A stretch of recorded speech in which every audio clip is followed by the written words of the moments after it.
Good morning, students.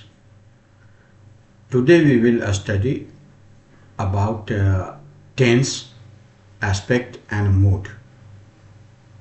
So let's get started.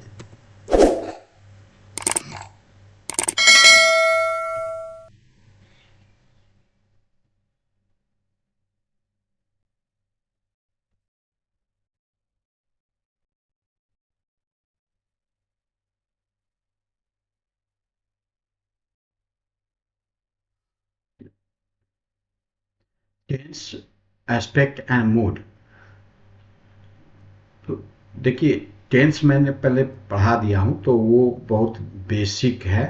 Fundamental tense के बारे में सभी टेंस आप लोग पीछे मेरा जो वीडियो है उसको आप लोग देख सकते हैं। आज मैं कुछ एडवांस टेंस के बारे में मैं बताऊंगा। तो time is a universal non linguistic concept with 3 division. Time जो है डिफरेंस है, टाइम एंड टेंस में डिफरेंस है। टाइम जो है वह एक यूनिवर्सल और नॉन लिंग्विस्टिक मतलब नॉन ग्रामेटिकल कॉन्सेप्ट है, जिसका 3 डिविजन्स है, पास्ट, प्रेजेंट एंड फ्यूचर। अब by tense we understand the correspondence between. अब टेंस से हम लोग क्या समझते हैं? टेंस से we understand the correspondence between the form of the verb and our concept of time. मतलब टेंस से हम लोग समझते हैं कि वो वर्ब का किस तरह का फॉर्म्स होगा और उससे टाइम का क्या मीनिंग निकलेगा, किस टाइम का मीनिंग उससे पता चल जाता है। तो टेंस में वर्ब के फॉर्म्स को देखकर हम लोग पता कर सकते हैं कि कोई एक्शन जो है वह किस टाइम में कंप्लीट हुआ है या हो रहा है। Aspect concern the manner in which the verbal action is experienced or regarded, for example as completed or in progress. Aspect से क्या पता चलता है हम लोग को? Aspect से पता चलता है कि वर्ब का जो एक्शन है वो जो है वह एक्सपीरियंस करते हैं, उसको रिगार्डेड है ना। फॉर एग्जाम्पल मतलब कि वो कंप्लीट हो गया है, कोई एक्शन जो है वो कंप्लीट है या प्रोग्रेस में है, इससे एस्पेक्ट्स से हम लोग को पता चलता है। तो कोई एक्शन जो है वह कंप्लीटेड है या प्रोग्रेस में है, ये एस्पेक्ट बताता है। While mood relate the verbal action to such conditions as certainty, obligation, necessity, possibility. तो अब मूड से क्या पता चलता है? वर्ब के action, relate the verb action, वो जैसे कोई काम सर्टेनिटी हुआ, उसका कोई ऑब्लिगेशन है या नेसेसिटी है या पॉसिबिलिटी है, तो ये सभी जो है वह मूड से पता चलता है। In fact however to a great extent these 3 categories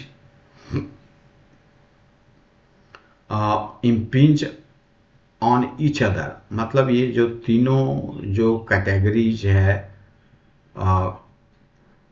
इसका वह एक दूसरे पर डिपेंड करता है।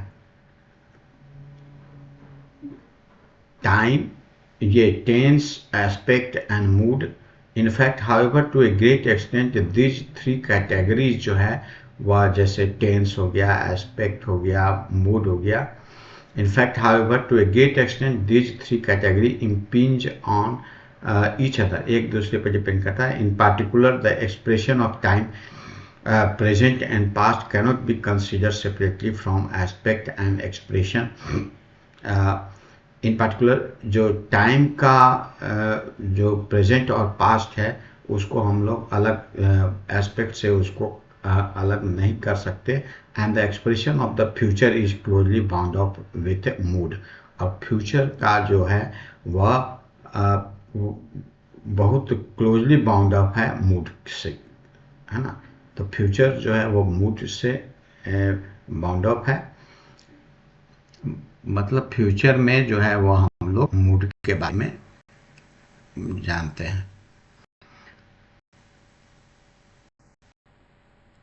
we here consider the present past tense in relation to progressive and perfective aspects.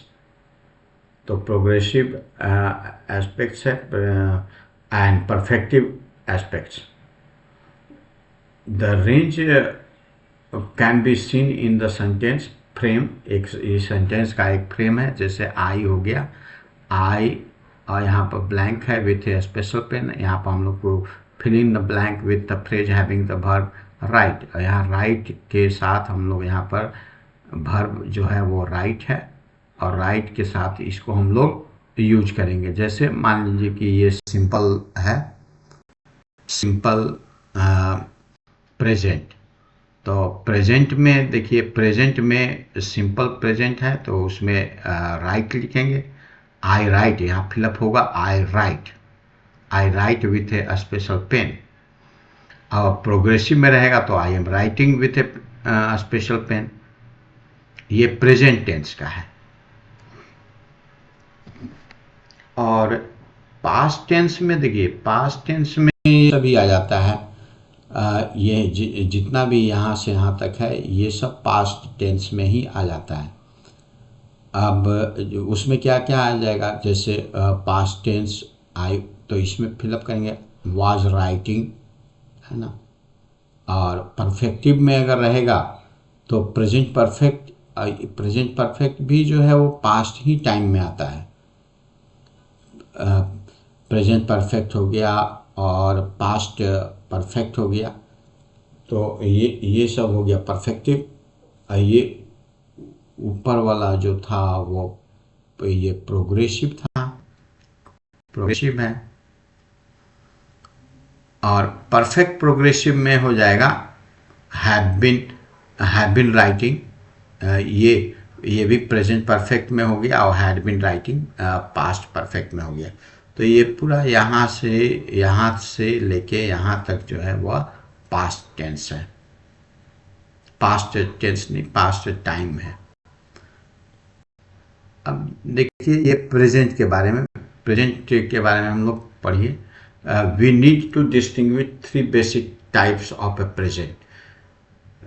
Three basic types of present है. एक फर्स्ट है timeless, express with a simple present form. तो टाइमलेस जिसका मतलब कोई टाइम नहीं है, वो सिंपल प्रेजेंट फॉर्म से हम लोग उसमें रिप्रेजेंट करते हैं. जैसे I always write with a special pen when I sign my name. तो इसमें कोई टाइमिंग नहीं है, मतलब ये हमेशा मैं एक स्पेशल पेन से लिखता हूँ जब मैं अपना नाम साइन करता हूँ. As well as expressing habitual action as here the timeless present is used for universal statements such as well as express a habitual action. वो habitual मतलब ये हैबिट के बारे में भी हम लोग यहाँ हैबिट भी अगर में लिखना होता है तो सिंपल प्रेजेंट में हम लोग लिखते हैं. तो I write with a special pen when I sign my name, as well as expressing habitual action as here the timeless present is used for universal statement. Universal statement जैसे the sun sets in the west, spiders have 8 legs. तो ये एक universal true है, universal statements है कि सन जो है वह वेस्ट में सेट करता है और स्पाइडर्स के उसके 8 लेग्स होते हैं.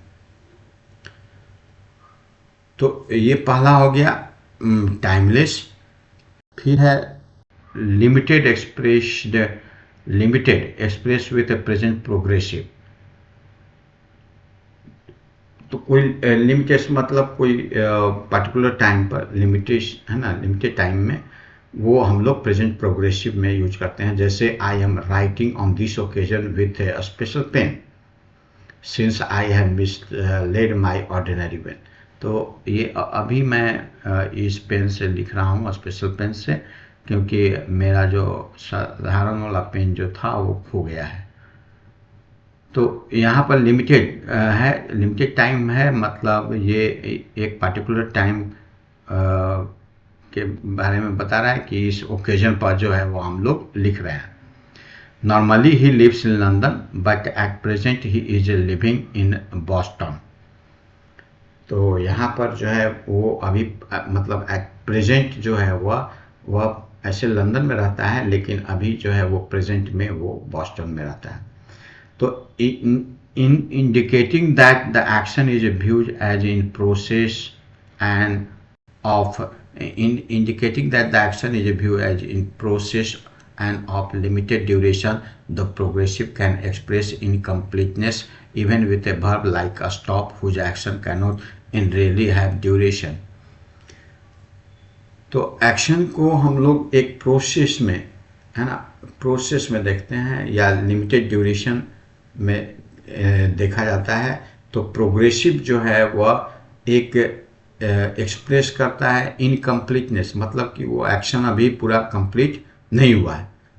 तो ये जो है वह ऐसे वर्ड्स जैसे स्टॉप, जो कि उसमें कोई ड्यूरेशन नहीं होता, उसके साथ भी इनकम्प्लीटनेस ही बताता है। जैसे the bus is stopping means that it is slowing down but has not it stopped. The bus is stopping.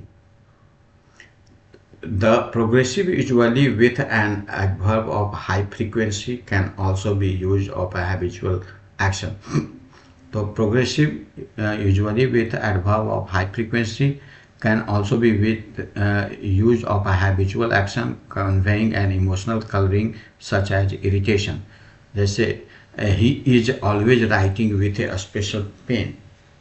यहाँ पर एक हैबिचुअल एक्शन है और इसमें एक इमोशनल कलरिंग है, जो कि इरिटेशन, मतलब कि वह हमेशा जो है वह स्पेशल ही पेन से लिखता है। Just because he like to be different, ऐसा इसलिए करता है क्योंकि वह डिफरेंट, अपने आप को डिफरेंट महसूस कराना चाहता है। तो he is always writing with a special pen. अब है इंस्टेंटेनियस। इंस्टेंटेनियस मतलब होता है कि एकदम, ये इंस्टेंटेनियस मतलब तुरंत, express with either the simple specially in A series और द प्रोग्रेसिव फॉर्म। तो इंस्टेंटेनियस जो है वो या तो सिंपल, अगर सीरीज में है कोई चीज़, एक्शन हो रहा है, तो उसमें हम लोग सिंपल से भी यूज करते हैं, सिंपल प्रेजेंट से भी कर सकते हैं या प्रोग्रेसिव फॉर्म से भी कर सकते हैं। जैसे for example, watch carefully now, first I write with my ordinary pen, now I write with a special pen. तो एक सीरीज है, पहले वो ऑर्डिनरी पेन से लिख रहा है, अब एक स्पेशल पेन से लिख रहा है। As you see, I am dropping the stone into the water। मतलब तुम देखो, जैसा कि तुम देख रहे हो, मैं एक स्टोन वाटर में डाल रहा हूँ। तो as you see, I am dropping the stone into the water। तो इस तरह से यहाँ पर प्रेजेंट कंटिन्यूअस टेंस हुआ है। The simple present is however usual in radio commentary on a sport। जैसे स्पोर्ट्स में, अगर क्रिकेट का या कोई स्पोर्ट्स में, फुटबॉल में हम लोग रेडियो कमेंट्री सुनते हैं, तो उसमें भी जो है वह सिंपल प्रेजेंट का यूज होता है। जैसे Murray passes to Carlton and in certain performative declaration. और एक कोई डिक्लेरेशन अगर होता है, कोई चीज़ अगर हम लोग डिक्लेयर करते हैं, जैसे I name this ship Snaefell, it is obligatory. तो इस तरह से हम लोग सिंपल प्रेजेंट का यूज करते हैं।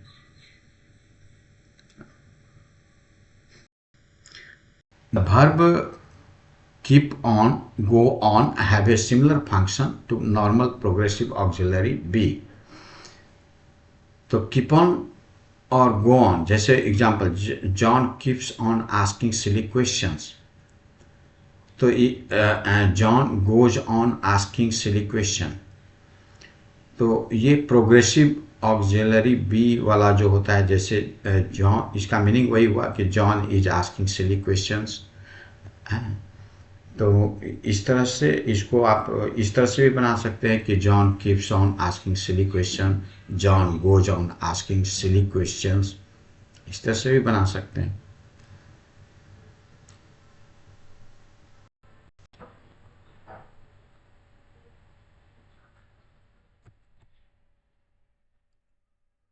I hope you must have understood the present tense today up to here, and we will meet in next session with next topic. Till then, take care. Thank you.